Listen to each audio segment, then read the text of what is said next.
It's fear of loss, scared of how they're going to react, because when you put what the issue is on the table, then there's a chance for them to say yes or no. It's a lot easier to ask one of these open-ended questions that don't mean anything, that don't get anybody anywhere. It's really about a fear of just facing what needs to be faced. I think sometimes, too, you always said assume the sale, assume the sale, assume the sale. So if you go in with that kind of mindset as far as not necessarily, hey, sorry to bother you, it's like, freaking, let's go. Yeah. It's, hey, your time is now to do this. Well, and the other thing, so it's a balancing act, because I look at some of these things on this little picture we had, and you also, people that are in the sales industry, people that you meet that understand this stuff, you also can't have it too cliche or too scripted where somebody's going to read through and say this is bullshit. So it's really threading that needle of being assertive, but not coming across with some cliched, canned. Everybody has access to this internet, so people sometimes go on. It's like, how do salespeople get me, and what is the process they go through?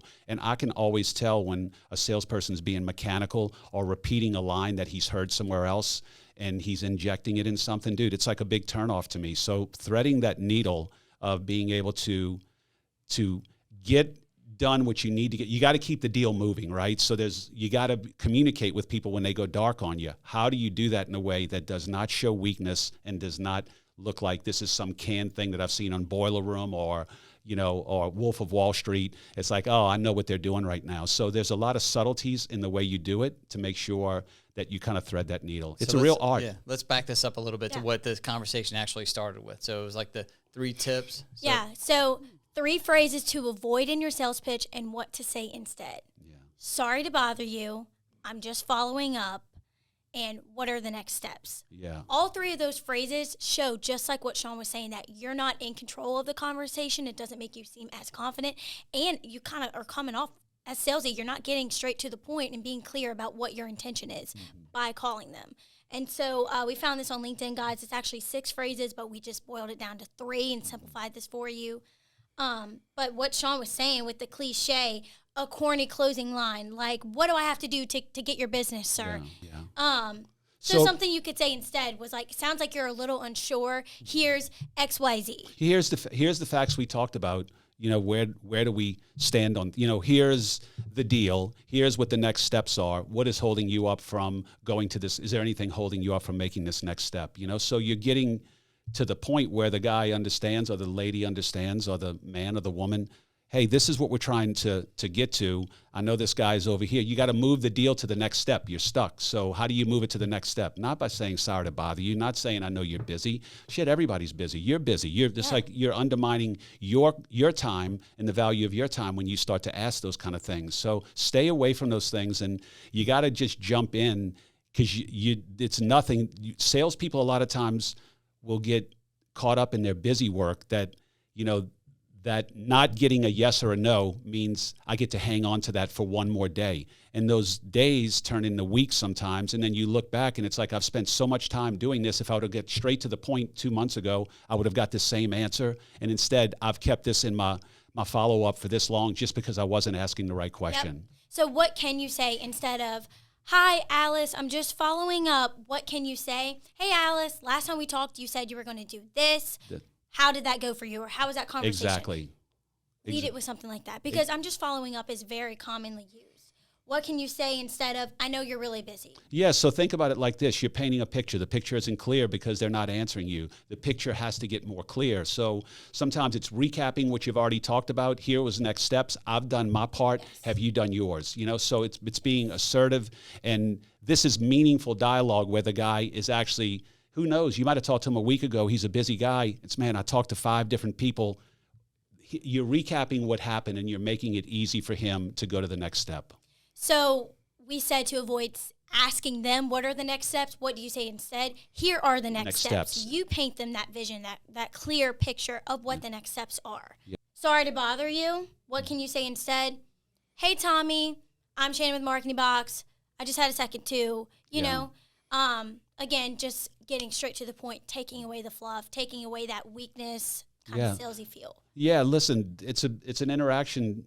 They know that you're trying to sell them something at the end of the day. So you have to give them the reason early on why the service or product you're selling them is valuable to them. Nothing else really even matters, because if what you're saying is valuable to the other side, it doesn't matter if they're busy or they're not busy. They're looking at your email right there. You have a chance to get them. Why would you waste that language in trying to develop a relationship? No, get to the point. This is why I'm reaching out to you. This is how I can help you. What is the benefit to the person on the other end of the phone that would make them go to the next step? Remember, you're just trying to earn the right to go to the next step. So think about it from that standpoint. Think about it if you are in that same position. When you get an email and somebody gets right to the point of how their product or service can benefit you, you're all ears at that point. Yes. And I'm so glad that you brought this up. This is a little bit off topic, but actually I had talked to Mike about this multiple times. There was a guy reaching out to us, basically trying to sell us something over DM, over Instagram. But I couldn't understand what it was that he was trying to sell us or what service he offered. Mm-hmm. And it wasn't like I would click on his account and I still wasn't getting it. He kept wanting me to go do the work to vet him when he was trying to get a service out of us. And it just immediately like put a bad taste in my mouth, because I'm like, you're not being clear about who you are, what you do, why you're DMing me, because it was just a very odd kind of sales process. It became aggravating. At this point, you're reaching out to me. I'm not reaching out to you. The best product in the world, she wouldn't want to deal with him. Yeah.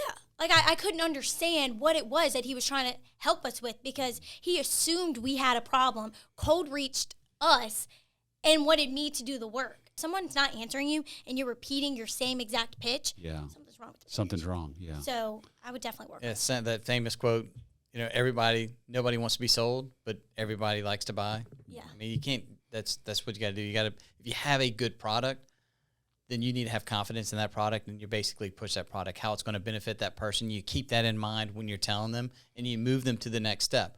Don't short sell yourself or your product. Be confident in what you're doing, and it'll go to the next level. And if they're not interested, find out quick so you can eliminate them and move on, because it's really just going to cost you more money to keep chasing something that's not going to happen. Yep. Yeah. Yeah, I think it's pretty plain and simple. When you want to convince somebody to do something or to look at a product or service that you're selling, and there's a process that happens and you're in that process, you always go back to what are the next steps? What are the next steps? This is recapping, and what are the next steps? At some point, you gotta do a takeaway at some point. Listen, hey man, I've been following up with you for a bit. It doesn't seem like we're on the same page. So at some point you got to punt it and put it into a nurture. You got to realize, hey, this is a dead opportunity. Let's put it back into a nurture sequence to see if we can keep it just active and warm. And at some point we come back to it. You got to know when to cut them loose.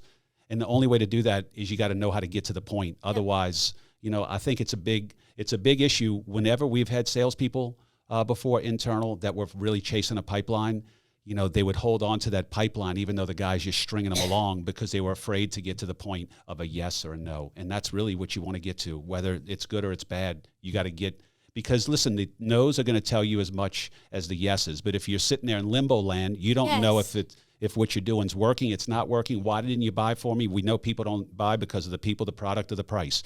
Get to the bottom of what it is, and then you're going to learn from that, and it's going to make you more efficient. And you're not going to be delusional about this big pipeline that you're chasing that really has no chance of converting, because all you're doing is letting them string you along. And if you're listening to this and you're thinking, oh, shoot, I've been doing that, maybe that's why I'm not getting any sales from this. Don't take this as like a negative slap on the hand. Take this as that feedback to refine your pitch or to find your cold DM or however you're pitching people. So Yeah, it's just an excuse for a salesperson, not an excuse to not face the fear of that yes or that no. Because maybe you've put a lot of time into this deal. Maybe there's a lot of effort that's been put into it, but that's just the way the cookie crumbles. You got to know when to hold them and when to fold them, when to walk away and when to run. And sometimes that's... Thanks, Kenny. What's that? I said, thanks, Kenny. Yeah, dude, you gotta know that. And sometimes you got to reconcile that, which is, shit, man, I got 15 of these people in my pipeline that I know not doing nothing. These guys are just jerking me around. Well, that's not paying the bills, and it's really just it's really messing up your workflow, because you're dealing with that same thing every day, where if you just get it over with, get it out of your system, grin and bear it, and then they're gone or they convert.